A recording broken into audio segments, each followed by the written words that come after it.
బీజేపీకి ఢిల్లీ ఎన్నికలు అత్యంత ప్రతిష్టాత్మకంగా మారాయి.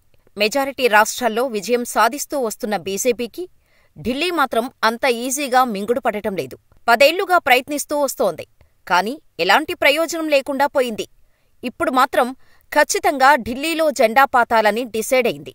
అందుకే అన్ని అస్త్రాలను వాడుకుంది. సోమవారం జరిగిన ప్రచారంలో విజయానికి కావాల్సిన అన్ని ప్రయత్నాలూ చేసింది. ఇందులో భాగంగా తెలుగు ప్రజలు ఎక్కువగా ఉన్న ప్రాంతాల్లో తెలుగు నేతలతో ప్రచారం చేయించింది. ఢిల్లీ ఎన్నికల్లో తెలుగు ఓటర్లను తమ వైపు తిప్పుకునేందుకు ఆంధ్రప్రదేశ్, తెలంగాణ నుంచి బీజేపీకి మద్దతుగా నిలిచే నేతలంతా వెళ్లి ప్రచారం చేశారు. ఆంధ్రప్రదేశ్ నుంచి ముఖ్యమంత్రి చంద్రబాబు వెళ్లి ప్రచారం చేశారు. ఢిల్లీ ప్రచారం చేసే క్యాంపెయినర్స్ లిస్టులో సీఎం చంద్రబాబుతో పాటు డిప్యూటీ సీఎం పవన్ కళ్యాణ్ పేరు కూడా ఉంది. కానీ చంద్రబాబు మాత్రమే ప్రచారం చేశారు. పవన్ కళ్యాణ్ మాత్రం ప్రచారం చేయలేదు. నిజానికి ఢిల్లీ ప్రచారానికే పవన్ కళ్యాణ్ దూరంగా ఉండటం లేదు. ఈ మధ్య అసలు అధికారిక కార్యక్రమాల్లో కూడా కనిపించటం లేదు. ఈ మధ్య పుంగనూరులో జరిగిన పార్టీ కార్యక్రమానికి కూడా దూరంగా ఉన్నారు. అక్కడ నాగబాబు పాల్గొని కార్యక్రమాన్ని విజయవంతం చేశారు. ఇప్పుడు పవన్ కళ్యాణ్ కనిపించకపోవటం చర్చనీయాంశమవుతోంది. అసలు పవన్ కళ్యాణ్కు ఏమైంది?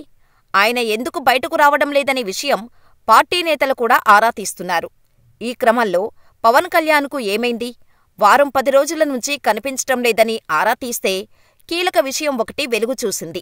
హైందవ ధర్మ పరిరక్షణ కోసం సనాతన ధర్మ పరిరక్షణ బోర్డు ఏర్పాటే లక్ష్యంగా కృషి చేస్తున్న పవన్ మరో కీలక నిర్ణయం తీసుకున్నారు.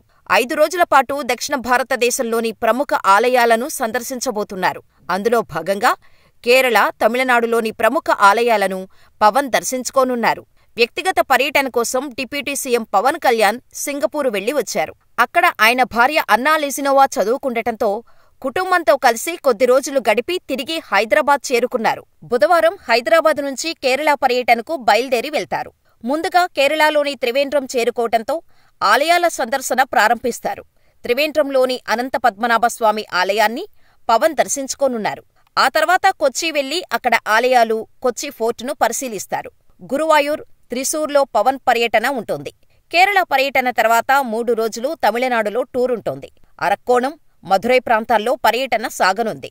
పవన్తో పాటు గ్రామీణాభివృద్ధి శాఖ డైరెక్టర్ కృష్ణతేజ ఈ టూర్లో పాల్గొంటారు. గతంలో కేరళ టూరిజం డైరెక్టర్గా పనిచేసిన అనుభవం ఉండటంతో ఆయన తనతో తీసుకెళ్తున్నారు పవన్. అందుకే పవన్ కళ్యాణ్ ఆలయాల సందర్శన గురించి ఉప ముఖ్యమంత్రి కార్యాలయం గోప్యత పాటించే అవకాశం ఉంది.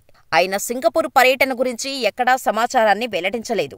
వ్యక్తిగత పర్యటన కావటంతో వివరాలు వెల్లడించలేదని తెలుస్తోంది. సనాతన ధర్మ పరిరక్షణ బోర్డు ఏర్పాటు చేయాలనే తన లక్ష్యాన్ని తిరుపతి వారాహి డిక్లరేషన్ సభలోనే ప్రకటించారు.